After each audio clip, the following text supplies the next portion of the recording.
dili man mi relatives.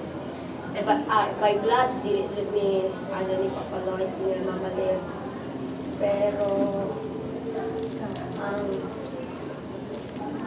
si Papa Lloyd, ang ako ma-remember sa iya ha. Siguro parang na dyan ko niya kay mga nursery days para mo nito na magkailan namin tungkol sa parents na si Mama Liz, si Mama po Bulanon. Tapos sige sila tula umadyong sila. Tapos kami dito na mag-uban elementary, nursery, elementary, nagkakanta-kanta mi. Tapos, pag may mga occasion, special occasion sa Manila, ano jud ko ni Papaloy, ginatagan jud ko niya. Aileen, ali diri kaon. Sige lang Papaloy, musunod ra may salamat. Ay na, inantod na abot ang time nga nagsakit na di ay siya, wala ko kabalo. Tapos sa katawagan ni Mama Liz,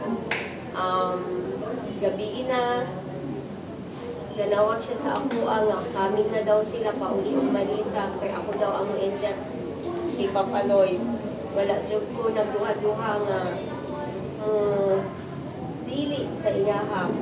Then ko yes Mama Liz, so ano ra ko asa naman mo siya padulong pa lang mi sa malita. So mao to pag abot na mo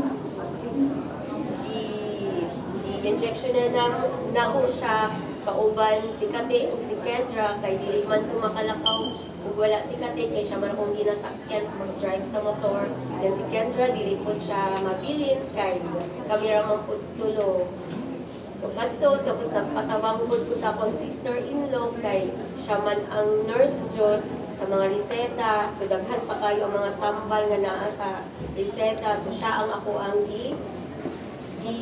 paano sa mga tambal kung unsa ni siya natambal para pagkaugma ako na nagabutan sa ziplock naka-ziplock tanan mga tambal ni Papaloy mo ni Mama Liz wa na kay hilabtan ani pagkaugma mo na ni mo ipainom kay Papaloy ayaw na jud siya hilabti isa lang ang imong hilabtan pagkaugma kadto naka-separate na pang morning niya para sa iyang tiyan. So mao to hantod nga kuan sa tawag ani si Papaloy manawag kay Aileen alin na injection ni nako ayon si Mama Liz Aileen kanang isa una si Papaloy nimo og sa sugar so mao to magkuan ako then after ato pwede na siya magkaon nga baliki ko niya Aileen pag kuman na ya mabda na ko siya magkaon sila ni Mama Liz pakaunon pud mi niya kami tulo ni Kendra og ni Kate hantod sa muingon na si Mama Liz nga kanang need na sa follow-up check-up ni Papaloy. Pwede na jud mo mag-follow-up Mama Liz ginahungot na tanan ang tambal bali maintenance na lang niya ang nabilin. So after day ato dili na day siya makauli kay naka-schedule na siya for radiation. So mao to si Tunet, ako si Mama Liz naga-contact kung sa ang next himuon para kay Papaloy. Kasi nabot siya ang time na after sa radiation niya, ano na siya, after sa hospital, ibali na siya sa iyahang balay. So nag-Airbnb si Tonet from GSIS paatuog Samal. So dito GSIS, nag-visit ni sa iyaha 2 Saturdays and 2 Sundays. Then kung sa Samal na sila, nag-visit ko ni sa ilaha 3 consecutive weekends. Mo to hantod sa na pag-ano jud og ano si Papaloy. Kanang pag-ano na jud nito net nga alik na mo dinhi kay Papa is dying na.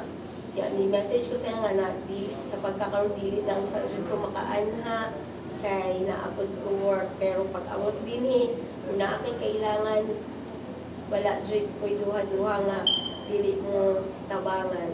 So, pag-abot ko din kung sa iyahang mga instructions or dapat himuon, ako apod siya ginatuman para kay Mama Liz, kay So, ato lang papaloy, padayon sa paglakaw, o mamiss ka na mo, o naarapod may para kay Mama Lids, o kay ito na. Thank you.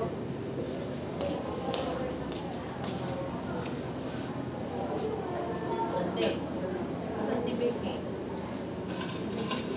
Ikaw kayo, gusto ka mo interest. Ate, ikaw.